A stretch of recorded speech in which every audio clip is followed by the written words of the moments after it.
I'm Bonnie Langford and I play Melanie Bush. I've enjoyed Maker of Demons a lot, actually. It's sort of, it's quite a fun story, and it's great to be with Sylvester and Sophie because we've become this little sort of trio team now, and I rather like it. 100 years to the day since our last visit. To the day. So, in other words, we're going to be like 1,000,000 years out either way. Nonsense! You're never tardy in a TARDIS. That's what I always say. I have literally never heard you say that. Me neither. I never know where Mel's going. I never know where she's been, where she's going. She, big supermarket in the sky, and then suddenly she's back again. So I think Mel just likes to be around and helpful and useful, and she's quite a good egg, bless her. But he could have died, Miranda. How could you just stand there and let that happen? Do you even listen to what you're saying? It was all staged. All of it. He was never in that transport. It was pre-programmed to hit the hull of the Duke. My father wasn't even on board. Then how... Oh, he transmatted in just after the crash. Oh, that is brilliant. He thought so. I thought you'd be clever enough to see through it. Obviously, I gave you too much credit. It's nice that Mel's kind of contribution is a little bit more cerebral, and she does get to at least touch a computer every now and again, and seems to be... I think Mel is a lot more proactive these days and not just getting in the way. It's good. I'm Sylvester McCoy and I play Doctor Who, number 7. You said it was one of your items on your bucket list. Really? Oh, yes. There it is. Just after a duet with Frank Sinatra. Which you did last week. We were lucky to get out of that one with our lives. Yes, he wasn't as good a sport as I'd hoped. Well, he did like to do things his way. Working off each other. It's great fun. It's great fun to listen to and watch. And it's great fun to be hanging out with Bonnie and Sophie, who have become great friends. So it's a joy, really. It's The Tempest, Not by William Shakespeare, by someone else. It's great. I love the games that he's played in the script. I am Matthew Elliott, and I am the writer of Maker of Demons. Remind me to tell you about the minions and the Anethans. What does that mean? The tides of time wash in as well as out, Mel. So everything comes back again? Fashions, architecture, everything? Everything. Except the loom bands. They were just a one-off. It was a rather unusual process for this one because, in essence, I had the ending and I had to work back to the beginning because my original pitch was for a 4-part story called Extinction Event, blithely unaware of the fact that the title had been used already by a Bernice Summerfield story. Probably somewhere in the back of my mind I knew that, which is why I thought it was such a good title. And once I had written it and sent it off to Big Finish script editor Alan Barnes, it came back to me that, the ending was good, but everything that led up to it, not so great. So essentially I had that last episode, I had the ending and what was going to happen, and then I needed to build a whole new 3 episodes leading up to that. I am Sophie Aldred and I play Ace. And this story is funny, and I'm really enjoying Ace's lines in it. She's got some good quips. She's separated from the Doctor and Mel for most of the episode, and she is kind of working out what's happened because something's obviously gone wrong on this planet, and it looks like the Doctor's had a hand in it, or has he? And she's trying to work out for herself how big a hand he's had in it and what's really gone on. And she spends most of the episode wandering the planet with this mole-like monster who's, very sweet at times and very monstery at other times. So it's quite a bizarre story in many ways. It's very inventive, and I do really like the humour in it. I absolutely love the fact that they're all together again. It gives it a whole new dynamic because when we think about it, Ace and Mel don't really know each other terribly well. Sadly, because of the way I constructed the story, they don't really spend a whole amount of time together during this story. But in the scenes that they do have together, it's clear that there's still a lot that the two of them need to know about each other. Working with Bonnie again has been an absolute joy, and I think it's worked very well, the pairing. Not only do I really rate Bonnie as a top person, she's a fantastic woman, she's also a great actress and she's really fun to be around. And I think the characters of Mel and Ace go particularly well together. They could not go well together, but they lend themselves to go together. They're so different, their characters, and yet they understand each other. They could have been written in a very different way. It's interesting. They could have been written that Mel would get really fed up and irritated with Ace, and that Ace would think, who's this kind of prissy young woman? But they didn't. That would have been the easy way to write it. And I love that. I think there's a great affection for both characters towards each other and a real respect. And of course their kind of joint love for the Doctor and caring for him, and their kind of passion for humanity or alien-manity. What do you say for something that's alien and not human? Anyway, that would be a good word to come up with. They both really care about what's right, and I think that brings them together as well. Dr. Mel, you're all right. All right. Far from it, I'm afraid. Juno, this is Ace. The one you made such a fuss about. Trust me, I'm worth it. I thought we were all dead a few hours ago. Alonso and Miranda are dead. So's Telper. Well, who's Telper? I've never heard of him. And he'd never heard of you either. That doesn't mean he didn't make a difference. There were lots of weird things in our TV series. I mean, Curse of Fenric was very heavy, serious story with Vikings meet vampires meets the Second World War.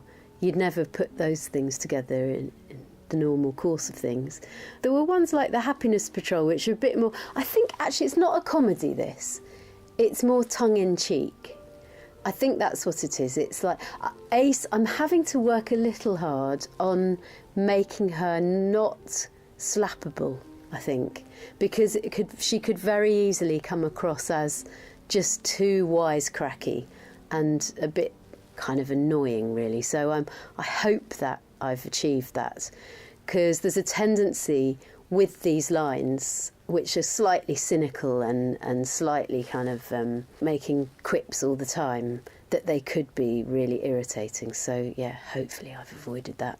Somebody at a convention gave me a copy of Ace's timeline, including all the audios, all the comics, all the novelisations. And it's really fascinating because, of course, there's been so many strands to her character and the way she's developed, that the timeline is very interesting. And I do kind of think about, now, what kind of script is this? What has the writer seen in Ace that he or she would like brought out in this one? And that's what I do. I always go from the script. Don't waste your time, little girl. I doubt you can hold Talbot's rifle much longer, and you definitely don't know how to use it. You're right, it is heavy, but you're wrong when you think I've been unconscious up till now. I came to ages ago, and I've been watching your lot field stripping your weapons. I reckon I can handle this one. Give me that! Same goes for the rest of you! Back off, super furry animals! There've been lots of different types of progression of Ace's character, which is what's so fascinating to play. First of all, we had the novelisations, and some of the Big Finish stories have obviously played on that, because some of the ones we've gone back and revisited and done them as audios. Sometimes Ace is being very much telly-Ace, but then there was different telly-Aces as well, because there was the Ace of Dragonfire and Battlefield, where she was chucking explosives around and jumping up and down and quite young, I guess, a sort of immature Ace. And then there's the Ace of The Curse of Fenric and a lot of the audios, including the ones with Hex, obviously, where Ace is more mature and serious. And so, yeah, it's sort of almost like I take it script by script. Talper! Talper! Ace, I'm so sorry. You killed him, Alonso! And me. Then hurry up and die! It's amazing how Ace has captured writers' imaginations. Thank God for me. Yeah, I'm just so delighted that she did, and that she was obviously, when Ian Briggs created her, she was such a kind of interesting character that people have felt that they want to still write for her, which is brilliant, really great. I'm Lucy Briggs-Owen, and in this episode I am playing Miranda. And I'm Rachel Atkins, and I'm playing Juno. From my point of view, which I can do easily, I'm really enjoying playing Miranda because she's really strong and there's and with you as well. Very strong, yeah. Strong women. Strong women. I'm afraid the transmat's offline for the foreseeable. You probably shouldn't have shot it, should you? The old man will have to fly back here. He won't like that. Well, if that's the worst thing that happens to him. You should be more concerned about what's going to happen to you, Mel. My father gave me strict orders not to kill you, but I think the situation has changed quite a bit of late. And also, I just really, really want to kill you. I think the wit helps. It makes it much more accessible. Maybe as a woman, I don't know, maybe some women really enjoy sci-fi. It's not something I tend to read for pleasure. But reading this script, I genuinely really enjoyed it because it did have, it was a fun side to it. It wasn't all, I suppose it's the human touch, isn't it? Seeing how people tick, how relationships work, and that makes it I find, much more accessible, rather than just having these names thrown at you. It's just... Yeah, I would agree with that, absolutely. The relationships are well played, and you find that in a lot of the humour. And also, I can't help but feel with these scripts that and with the Doctor, there's always a little bit of a raised eyebrow. It's not sci-fi that takes itself too seriously. There's a degree of self-consciousness about it, isn't there? So, you know, there's a certain character reveal in this when somebody turns out to be somebody who maybe went... And it's quite... It can be played, which is great fun for the actor, and I think probably fun for the listener as well, a little bit arch. And then at other points there are really human moments where characters are made very vulnerable. So that cocktail keeps it very alive and stops it from being too jargony, and you know. It makes it more interesting. Yeah, it does. It's more complex, yeah. I'm Andrew Hall, and I am playing Gonzalo, Caliban, and Alonso. I'm Ewan Goddard, and I'm playing Talpa. I know that underneath that mask you're not a Mogher at all. You're human. You're quite correct, Doctor. I am indeed human. But probably not the human you were expecting. Alonso. There is the comment that comes when the Doctor and Mel say, we recognise Alonso, and obviously then they say, same voice, same ruff, same look. And so I suddenly thought, oh, right, okay, that's just the one voice and Caliban. But then we spoke about it and talked about this, and of course there's a century in between, and so the idea was to go with something a little gruffer, rougher for the space captain. So drawing on my northern roots, went down that direction with Gonzalo. I guess I had a relatively, by comparison, slightly simpler job of playing one character. But it's funny because when I read it, I kind of thought of various ideas for what I was going to do for the voice, but of course it kind of didn't exist until I stepped into the studio and we all had a bit of a chat about it. So it's quite interesting kind of finding it, and it's really nice to be able to slightly play about with it a little bit and to find a voice for a kind of an entire species. And yeah, it kind of falls into place, I think, because it does jump out at you a little bit from the way that it's written and the dialogue that he has. I did kind of get an idea of the type of character that he was, and obviously knowing that he's a mole, and it just kind of ultimately ended up feeling quite kind of natural, and with his little fangs and everything that affect the way that he speaks. It all gets quite spitty, but it's lovely to be able to play around with it a little bit. And of course, because he has his transformation and going through the part where he's very, very angry and putting on this front of although he is obviously quite aggressive at the beginning, but then trying to keep up that pretense for a while.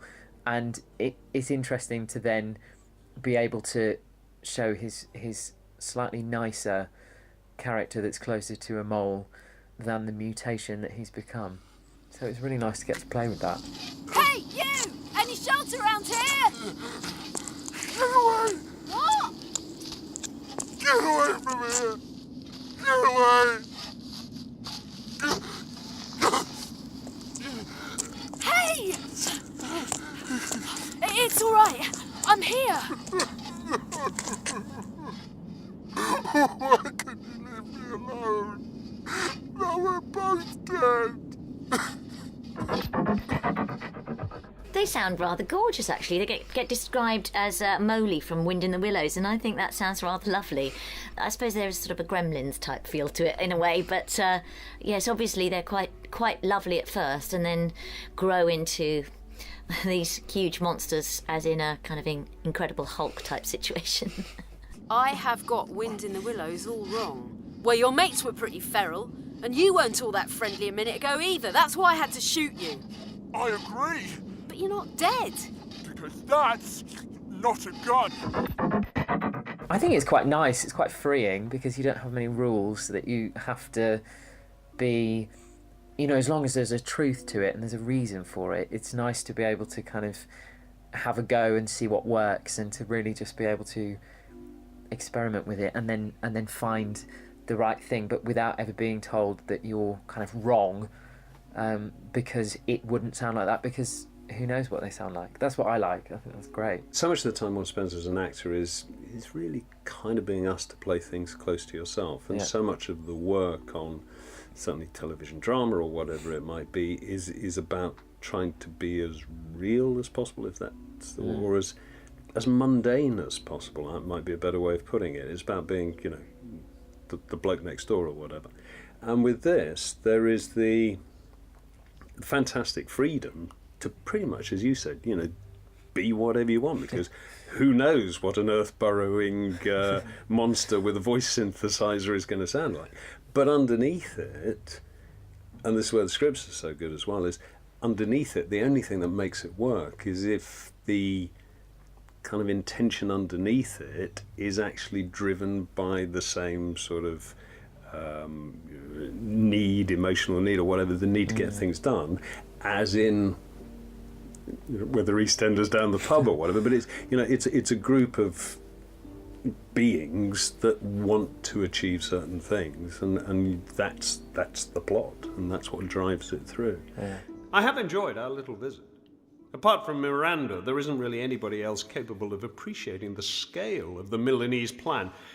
But now I think it's time to notify those poor, credulous monsters that their greatest foe has somehow made his way into their leader's burrow. That won't be necessary, General Caliban.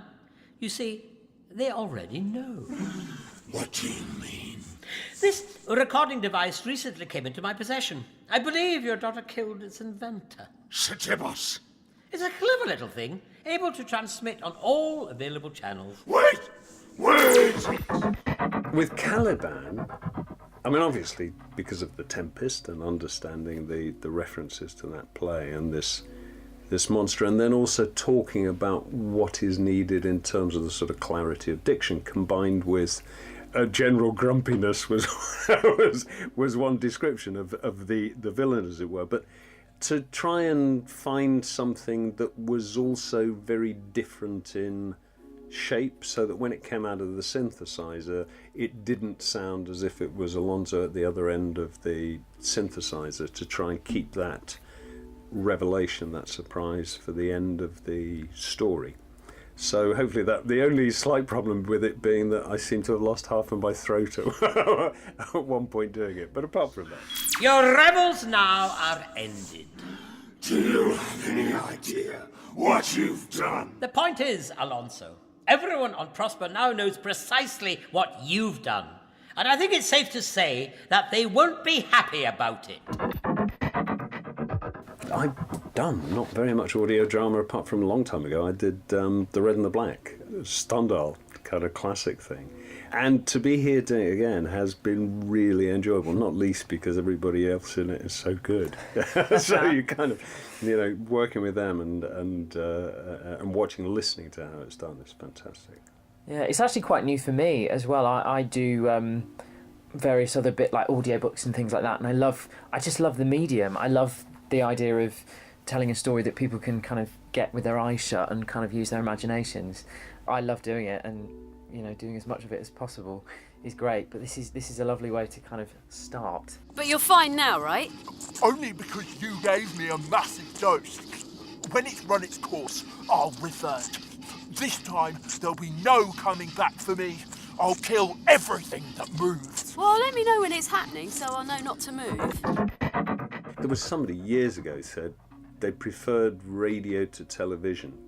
As an audience, they preferred radio to television because the pictures were better. And the pictures that you conjured up inside your own head, as it were. But as soon as you're in there, because of the performances, obviously, and the writing, particularly, because the writing is a very, very high standard. And then the production, and you're just immersed in the world very, very quickly.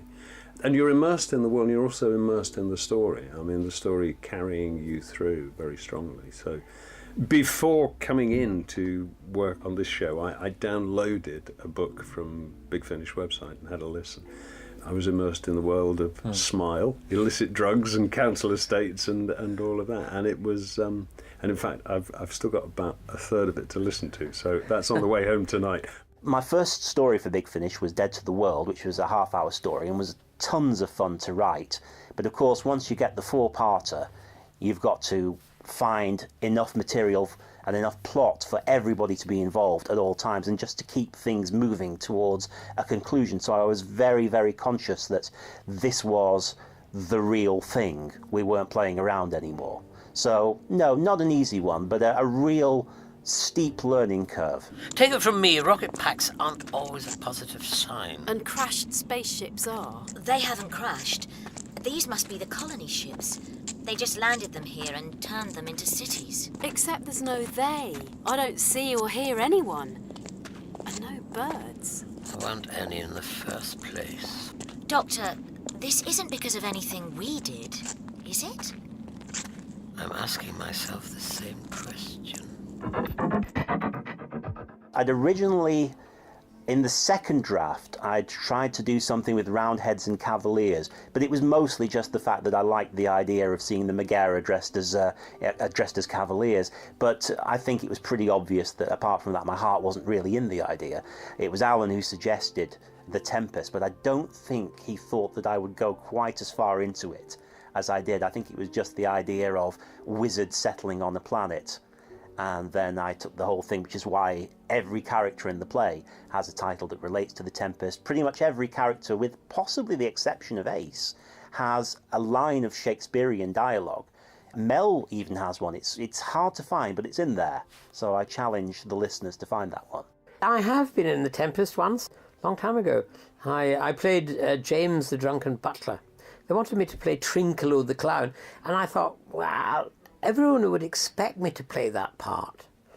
And having played many Shakespearean clowns, I realise how difficult the humour is, because that's the one thing that hasn't travelled from Shakespeare's time to ours, is the humour. But I knew that a drunk is always funny. Bernard Bresslaw played Prospero, and, I thought, wow, that'd be interesting. But he turned out to be a most highly educated man who was a great collector of books, and especially Shakespearean books. And he was so lovely, and it was such fun to do. My favourite Shakespeare play is The Tempest. I did it for A-level, and I've seen all sorts of versions. I saw Derek Jarman's film of The Tempest when I was quite young, with Toya Wilcox playing Miranda. It's this strange story, really, where there's this shipwreck, as often happens in Shakespeare plays, but this island which is run by this sort of slightly mystical magician-type character, sort of Merlin, Doctor Who type character, and these strange different groups of people who find themselves all washed up on the island, and then the inhabitants of the island, which are the named here as well. There's Caliban, who's this, in the play, is this sort of the indigenous population, really. He's the true islander. And then there's Ariel, this kind of spirit who's trapped in a tree, and then the magician comes along and rescues him. So if you haven't seen the play or read it, then I would really strongly advise you to go and do that. And then you can see, it's fun seeing all the references. And there are lines in this play taken directly from the play. I've never actually been in it myself. It's not that many women's parts, sadly. I'd love to play a female Ariel, that would be great. Watching actors really bringing the story to life with so much commitment that it is really astonishing. I cannot stress to you the work that goes into it in all aspects. It really is a remarkable and heartwarming experience.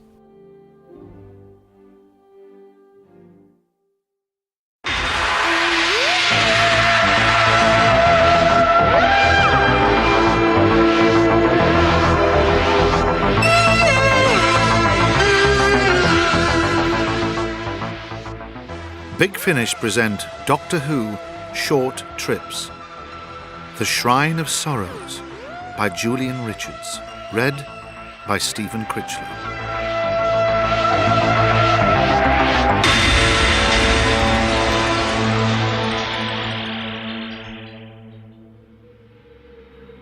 On the first day of winter, the time of pilgrimage came. Just as it had on the first day of every winter before it, for as long as there had been winters. All of the village came together for the selection. Everyone knew what was to come. The children on the cusp of adulthood would be presented to the High Mother. 3 would be chosen to undertake the pilgrimage to the Shrine of Sorrows. They would be given the sacred amulets crafted by the High Mother through the spring and the summer and left to grow strong through the autumn. On the first day of winter, 3 children would enter the forest. On the first day of spring, 2 adults would return. So it had been since the first winter, and so it was the day the High Mother named Nut, Geb, and Shu as the chosen pilgrims. And so it was that Nut found herself stood at the edge of the village, staring along the road of pilgrimage into the darkness of the forest. Both Geb and Shu had said they would lead the way into the forest. Neither of the boys seemed willing to take the first step, though. So Nut was the one who led the way. As they entered the forest, the sun seemed to grow weaker, almost sickly in colour. Nut felt Geb take her hand and wasn't sure if he had done so to reassure her or himself. She held her head high, though, and kept walking. As they walked, the forest grew denser, the trees grew taller, and the path grew narrower. They walked in silence. So after a while, Nut feared that Shu was no longer with them. Turning back to look, she saw that Shu was holding Geb's other hand. Reassured that both of her childhood friends were still with her, Nut turned back to the path ahead. That was when she saw the faces in the trees. Every tree had a face, and every face was screaming. They were the faces of children who had never become adults. They were the faces of those who had gone into the forest and never come out. They were the faces that Nut recognized. She knew that she could not cry. She didn't want Geb and Shu to think she was weak, but that wasn't why she couldn't cry. They were on the path to the Shrine of Sorrows. If she allowed the sorrows to overcome her here, then there was no way she would ever leave the forest. So Nut held her head high and would not cry as Bast's face, her sister's face, stared back at her from the bark of the tree and silently screamed. She just kept walking. The darkness was everywhere. The trees were so dense they blotted out the stars in the sky. The moon was nowhere to be seen. Nut lay there on her bedroll, looking up at the never-ending darkness of the night and wishing that some light would shine. She didn't care what, and she didn't care how. Geb and Shu were fast asleep, and Nut was alone, and she needed to see the light. And then the woman in white appeared. She was beautiful, She was glowing. She was terrifying. She floated above Nut, smiling down at her, tears streaming down her cheeks. She held out her hand to Nut, and Nut wanted nothing more than to take it. It was what Nut wanted more than anything else in the world, and that terrified her. She could feel herself rising up from her bedroll, walking towards the woman in white, reaching to take her hand. The woman in white's smile widened, encouraging, welcoming. Nut couldn't stop herself from taking the woman's hand. She could scream, though, and she did. And then she found she was lying on her bedroll. The stars were twinkling in the sky. The moon was shining brightly, and the faces in the trees were laughing at her. Geb had not dreamed of the woman in white. Neither had Shu. Nut had watched them both sleep peacefully through the night, and in the morning had asked them if they had dreamed. Nut hadn't told them what she had dreamed. Nut hadn't told them that she had dreamed. The darkness and the woman in white were her problems alone, and Nut was beginning to think she knew what that meant. 3 pilgrims went into the forest each winter. Only 2 returned in the spring. And Nut was realizing that those who never returned probably dreamed of a woman in white. She would never leave the forest. She would remain forever at the Shrine of Sorrows, and in the end she'd be nothing more than a face in the trees, staring out at the pilgrims who came after her, and those who came after them, and those who came after them. It was a realization that would have finally caused Nut to break down and weep. If the 2 strange figures hadn't ambled out of the trees at that point and amiably waved from further down the path.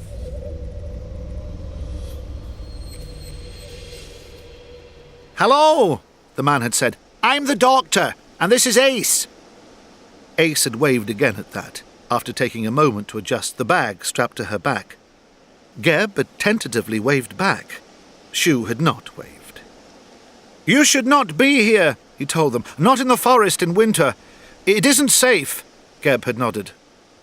"Shouldn't we?" the doctor had asked, seemingly sincerely curious. "Why ever not? It's quite a nice forest. Very pretty in the snow." Ace nodded in agreement. "It's beautiful."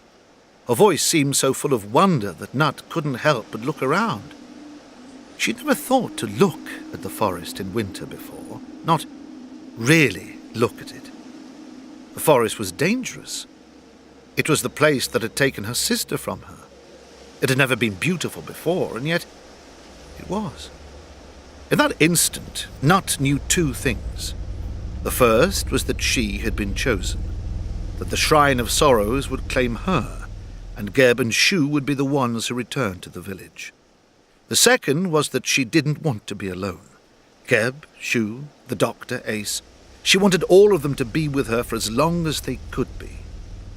"Let them stay, Shu," Nut said. Shu and Geb turned to her, confused. "It isn't safe," said Shu again, but this time Geb did not nod. "They are not the chosen pilgrims. The Shrine of Sorrows will not accept them. The path will vanish before them. The trees will turn on them. It isn't safe." But he didn't know if he should believe the words he was saying. The doctor and Ace had found their way into the forest. They had survived this far and this long. Nothing they thought they knew was certain, and Nut knew that she didn't want to be alone. "Let them stay, Shu," Nut said, and they stayed. Ace and the doctor came from other worlds. Nut could not believe the wonders that Ace told her of as they continued along the path deeper into the forest. Ace had wandered among the stars with the doctor and seen the most incredible things. She had told Nut of worlds where the sky danced with fire, with sleeping seas and rivers that dreamed of the ocean, about cities sung into existence by people who drift and fade like smoke in the wind. She told Nut of things Nut could never have dreamed of. All Nut could dream of now was the woman in white. They had spent 3 nights in the forest now, and every night Nut had had the nightmares. Each time Nut drew closer to taking the woman's hand, and each time she woke up when she screamed. On the 3rd night, she woke to find the doctor was watching her. The doctor didn't seem to sleep. He'd asked Nut if she was okay, and she'd told him about the woman in white. She hadn't told any of the others about the woman in white. Not Geb, not Shue, not even Ace. She knew they wouldn't have believed her if she'd told them she knew she was going to die. She told the doctor, though. The doctor had listened and understood and promised to protect her. She believed he meant it, but not that he could. If the High Mother's amulet could not protect her, then there was no protection. She had told the doctor this. He'd asked if he could look at the amulet, to understand its protection. Nut knew she could not remove it, so the doctor sat with her for the rest of the night, studying the amulet until the sun rose above the trees. It was on the 3rd day that they first encountered life in the forest. The faces in the trees had become heads and necks. Hands were appearing from the trunks, as if the lost pilgrims were trying to pull themselves out and drag themselves to freedom. The canopy had grown denser to the point where the world was no longer a place of light where shadows lay, but a place of shadow where shafts of light broke in through the trees. And there was a wolf on the path. The wolf was as white as snow and the size of a bear. It slunk out of the trees onto the path, and for a moment Nut thought it would cross the path and disappear back into the forest.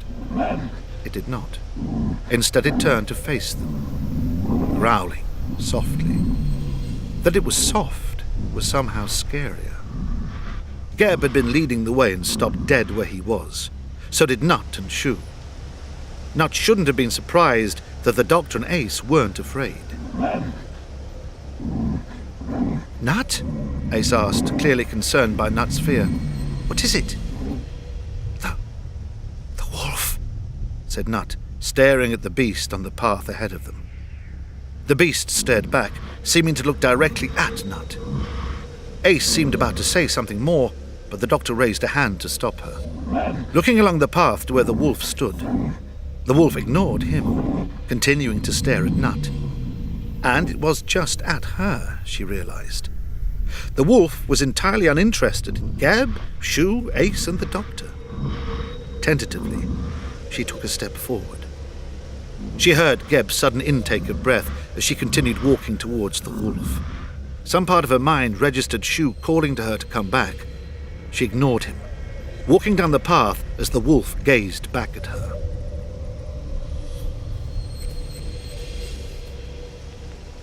She was only a few paces from the wolf when she realized it wouldn't harm her. On some level, she must have known since she started walking towards it. This wasn't how she died. Nut knelt down barely a pace ahead of the wolf and reached out her hand.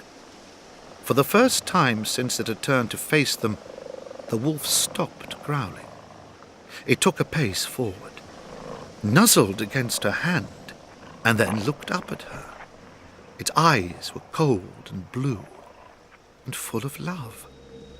And then it slunk off into the trees. None of the others mentioned the wolf for the rest of the day. Geb and Shue seemed to be scared of Nut now. Nut didn't want them to be scared of her.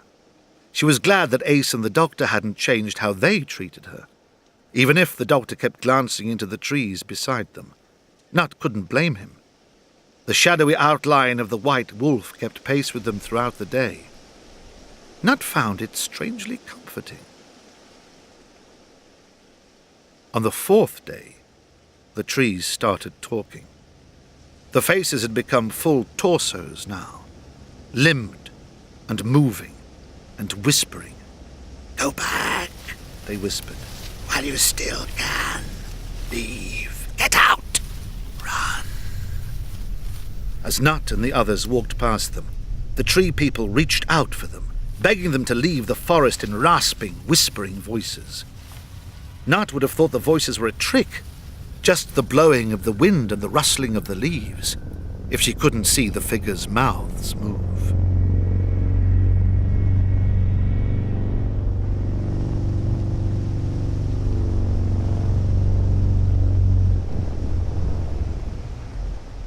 This is getting seriously freaky, Professor, Ace told the doctor. Nut wasn't sure why she didn't use the doctor's name. Nut liked his name. Are you sure we're safe? No, Ace, the doctor replied. I'm not sure at all. The spirits in the trees are not dangerous, Shue reassured them, though Nut could hear his voice wavering as he spoke. They are simply the echoes of pilgrims past. They never attack the chosen pilgrims. Even before Shue finished speaking, Nut saw the figure in the tree nearest to the doctor and Ace suddenly wrench itself forward. It pulled itself out of the tree as if it were pulling itself from a pit of mud. It stood shakily on its branch-like legs for a moment, unsure of its newfound independence.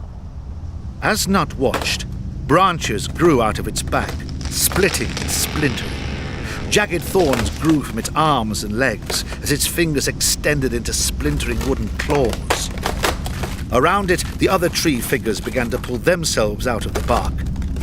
And then, mere moments after it had been born into the world, the first of the tree figures decided to kill. Nut screamed a warning, and Ace and the doctor turned just as the figure lunged at Ace, its whispering message now abandoning all pleas to flee the forest and hissing a single word over and over. Sorrows.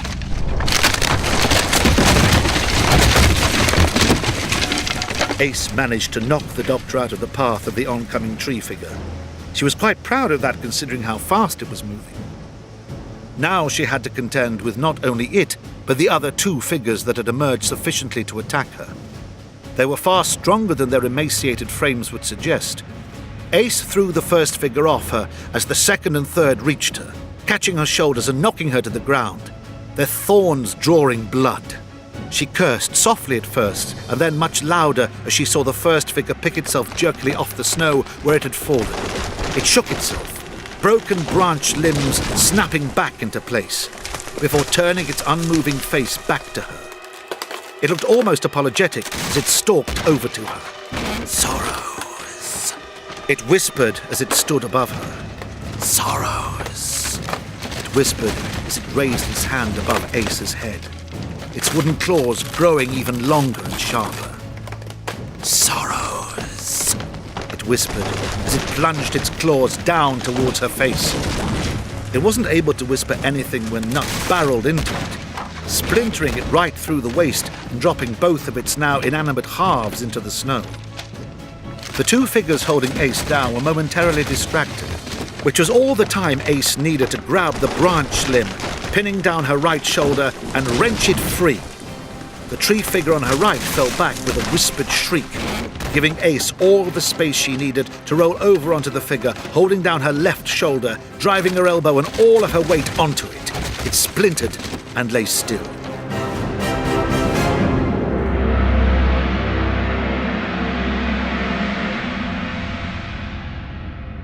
Ace pulled herself to her feet to see Geb wrestling with the figure beside her. The doctor and Shue were further onto the path. Nut was lying in the snow, stunned by her impact with the first tree figure. More figures were emerging from the forest, pulling themselves out of the trees. The upper half of the first tree figure had pulled its lower half into position beneath it, and as Ace watched, roots were growing from each of the two halves of the splintered figure, knitting it back together. Ace ran over to Nut, helping the girl to her feet. She seemed to be shocked, but otherwise unhurt. Supporting her as best she could, Ace half-carried her back towards the others, away from the tree figures. And then, the doctor screamed.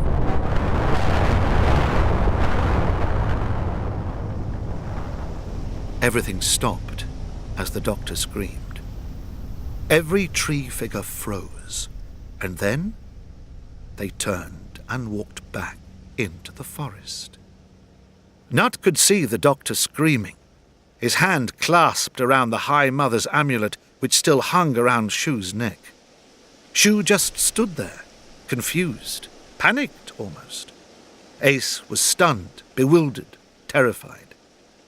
Nut staggered over to the doctor and Shue. She took the doctor's hand in hers and slowly prized open his fingers so he let go of Shue's amulet. The doctor stopped screaming. He looked at Nut, perfectly composed and peaceful. "Thank you," he said. I hadn't expected that to be quite so dramatic. And then he collapsed.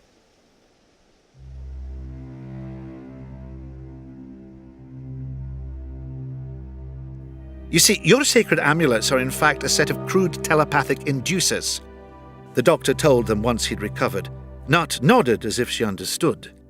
Ace had told her this was the best way to deal with the doctor explaining things, and that she would explain it all to Nut in a way that made sense later. I say crude, but really they're rather ingenious. And almost entirely organic. Remarkable design. Nut was not surprised by this. The sacred amulets were carved from bone after all, and the High Mother was wise. These amulets do all sorts of interesting things, the doctor continued, including sending out a signal to our friends in the trees, telling them the wearer is not to be harmed. That's why they've never attacked the chosen pilgrims before. So I just pushed my mind into the amulet and added myself and Ace to the list of friends. And that hurt you that much? Nut asked. Gebb Shu was silent, awestruck by what the doctor was saying. The doctor shook his head.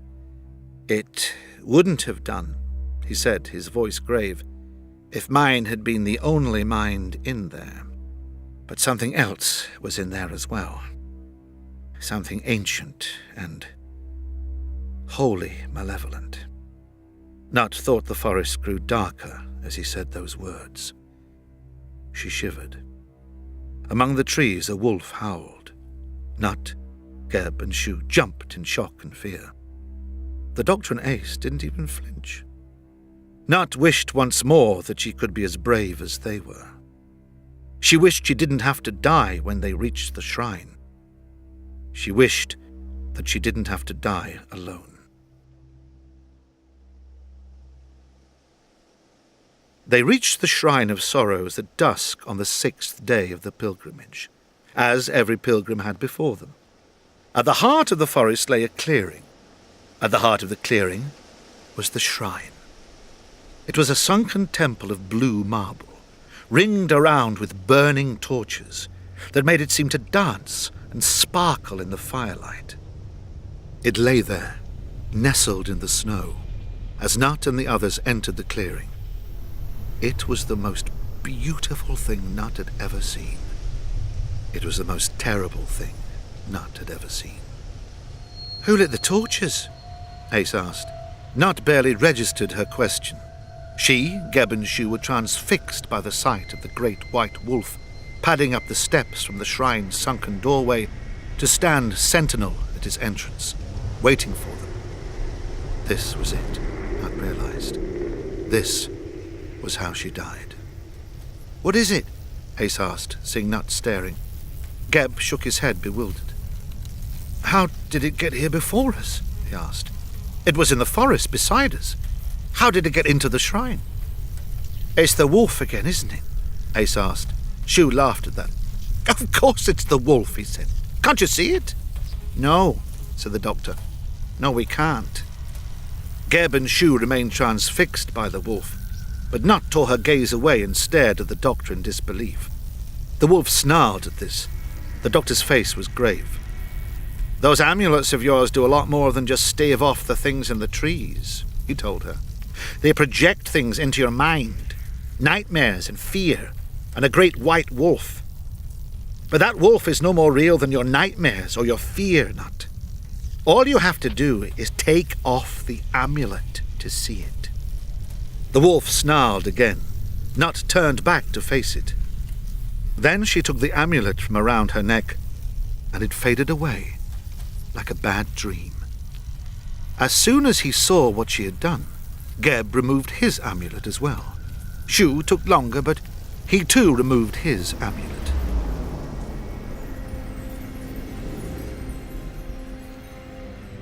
The Shrine of Sorrows is not a place of worship, explained the doctor. It's a prison. A prison built countless thousands of years ago to contain a thing that we would call the Lord of Sorrows. The very name of the thing made Nut shiver. A being of unimaginable power and malice, which could reach into your mind and make you love it, worship it, obey it. It destroyed countless worlds, reduced innumerable civilizations of awe and grace to nothing more than savages, enslaved to its desire for deification across the universe. It took the combined powers of dozens of the most powerful races in the galaxy to defeat it, and even then, it couldn't die. So they imprisoned it, alone and unworshipped, here. Still it hungers for minds that it can enslave or consume. That's why it sends the vision of the wolf after the pilgrims, to see which of the minds coming here will be most suitable for it to harvest. The word harvest caught on the wind, was carried into the trees, where it seemed to echo around the forest. Nut thought she heard a wolf howling, but the wolf was gone now. Nut, Geb, and Shu looked on the emptiness of the Shrine of Sorrows, and Nut wondered whether perhaps her death had been averted. But then the doors opened, and the woman in white walked up the steps to the entrance. She was beautiful. She was glowing. She was terrifying. And as Nut grew accustomed to the light, she realized that the woman was familiar. She was younger and cleaner and glowing like the moon, but there was no doubt of who she was. High Mother, gasped Nut at the vision before her. The High Mother, the woman in white, smiled at her. Your High Mother exists no more than the wolf did, darling Nut. Her voice was like the first fall of snow, beautiful and yet also a harbinger of darkness and fear. More winters ago than you can imagine, she sheltered in my shrine from the wolves of winter. She begged for salvation from anyone or anything that could hear her. She had such a beautiful mind. How could I refuse? You saved her, Nut asked. I killed her, the woman in white replied, so gently it was as if she had merely repeated what Nut said. I fed on her mind and sent her husk of a body back to your village as my prophet. Through her, I crafted the telepathic inducers so I could project my mind beyond this prison. And through her, I sent myself a disciple every winter. Nut could hear no malice in her voice. It was as if she had meant every word, every action, with love. Feeding on a mind each winter, for as long as this world has had minds to feed on or winters to endure. It has taken me 1,000,000 years, 1,000,000 minds, draining them dry one by one, then forcing the shattered remains of their consciousnesses out into the trees. My captors thought the forest would scare people away from my prison, keep me isolated forever, in a wood that covered a world. Now that forest is my army. This world is my kingdom, and this shrine is my throne. And soon the stars will bow before the Lord of Sorrows once more. As she spoke her name, the Lord of Sorrows abandoned the form of the woman in white. It fell away from it, and Nut looked upon the true face of the closest thing to a god she had ever known. She wanted to scream, to cry, to even gouge out her eyes. But she couldn't. She couldn't even blink. The Lord of Sorrows extended a shining white hand to her as it spoke. I require only one more mind to break free of this prison, Nut. Your mind. Give it to me. Take my hand and give me your mind. Nut felt herself start to walk towards the Lord of Sorrows. She fought against it with all her might. There was nothing she could do. I won't let you take her, the doctor shouted. The Lord of Sorrows just smiled. This is my domain, Time Lord, it said kindly, and the forest is my army. Even as it finished speaking, the figures emerged from the trees. Geb and Shu were frozen, unable to move, unable to help the Doctor and Ace as the forest rose to fight them. Nut took another step towards the Lord of Sorrows. She could see the tree figures emerging from every side of the clearing. She saw a face she knew racked with agony, whispering over and over for them to run, to leave the forest. She saw her sister's spirit screaming. She heard the Doctor's voice telling her that she could stop walking, that she could stop the thing that had stolen her sister's soul. And somehow that was enough for her to break free. "Doctor!" Nut shouted, turning her upper body as her legs continued to walk towards the Lord of Sorrows, and hurling the amulet still clutched in her hand towards the Doctor. The Doctor caught it as the first of the tree figures reached him. Then he screamed. Every tree figure froze. Then, slowly, the tree figures turned to face the Lord of Sorrows. For the first time, Nut saw something other than a smile across its beautiful, terrible face. "No!" it whispered, then shouted, then screamed as the tree figures started to run towards it. Nut stopped walking. She collapsed to her knees, staring as 1,000 victims the Lord of Sorrows had consumed took their vengeance. Surely not all of the 1,000 were in the clearing, but she knew every one of their minds was driving the bodies of those that were there, forcing the Lord of Sorrows back down the steps towards the doors of the shrine. The doors swung shut, and the Lord of Sorrows fell silent.